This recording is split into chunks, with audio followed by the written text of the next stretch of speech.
Hello students, welcome back. Now time for chapter 3 India land second. इससे पहले जो हमने चैप्टर स्टडी किया था उसमें हमने लैंड फर्स्ट में स्टडी किया था, अब लैंड सेकंड है। देखिए, in the previous chapter India, last जो चैप्टर हमने रीड किया था India land first, we have read about 3 physical regions into which India is divided. उसमें हमने 3 फिजिकल रीजन के बारे में स्टडी किया था जो कि इंडिया को डिवाइड किया गया है। नाउ अब इन दिस चैप्टर, इस चैप्टर में we will read about another 3 physical regions. और अब हम इस चैप्टर में जो बाकी के 3 रीजन्स रहे, फिजिकल रीजन्स बचे थे, उसके बारे में हम रीड करेंगे। As the surface of land is different in different part of the country.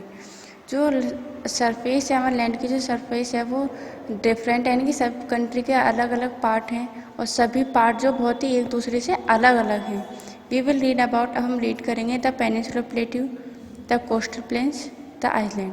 यानी कि द पेनिनसुलर प्लेट्यू के बारे में रीड करेंगे, कोस्टल प्लेन्स के बारे में रीड करेंगे एंड आइलैंड के बारे में रीड करेंगे। The peninsular plateau, a plateau is an area of high level land. जो प्लेट्यू बहुत ही उच्च स्थल है, हाई लेवल लैंड है। The peninsular plateau lie to the south of the northern plains. जो पेनिनसुलर प्लेट्यू है वो साउथ टू नॉर्थर्न प्लेन्स तक फैला हुआ है। To its north west lies the Aravali range. जब नॉर्थ टू वेस्ट जाते हैं तो अरावली रेंज में ये आता है। Plateau are divided into 2 regions. Plateaus को 2 पार्ट में डिवाइड किया गया है। To their north lie the central highlands and their south lie the Deccan plateau. यानी कि 2 पार्ट में डिवाइड किया गया है। जब नॉर्थ की ओर ये सेंट्रल हाईलैंड तक फैला हुआ है एंड साउथ में ये फैला हुआ है, कहाँ तक? डेक्कन प्लेट्यू तक। The Deccan plateau has hill on it's eastern and western boundaries. And जो डेक्कन प्लेट्यू के चारों जो हिल्स हैं, यानी कि ईस्टर्न वेस्टर्न बाउंड्रीज वहाँ पर हिल्स के द्वारा बनी हुई हैं।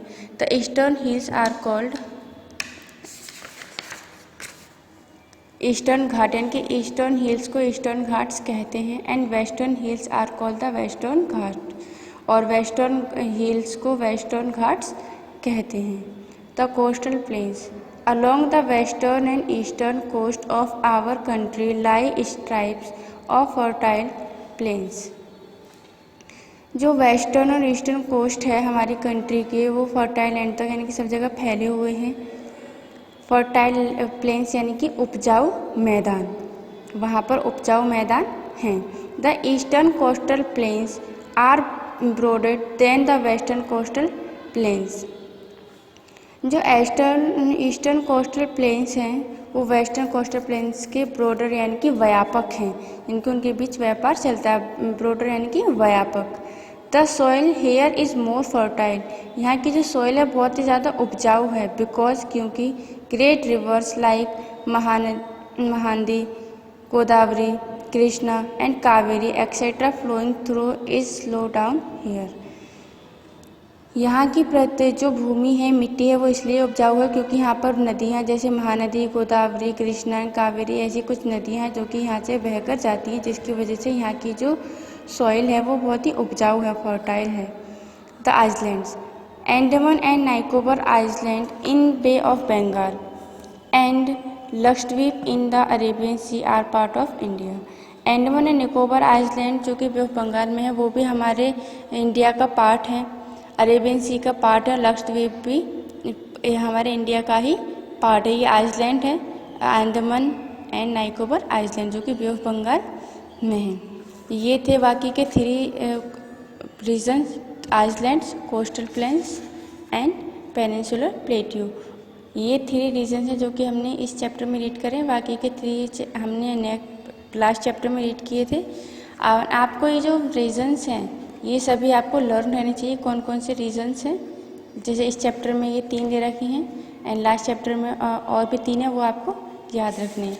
एंड जब तक आप इसकी एक्सरसाइज है फाइंड आउट कीजिए। देखिए, exercise tick the correct option है, यहाँ पर जो सही है उस पर टिक करिए। फिर इन द ब्लैंक्स है, इन्हें फाइंड आउट कीजिए। ट्रू फॉल्स हैं, जो सही है उस पर ट्रू लिखना है, जो गलत है उस पर फॉल्स लिखना है। And question answer find out कीजिए और अपनी नोटबुक में नोट कीजिए। Your chapter is complete.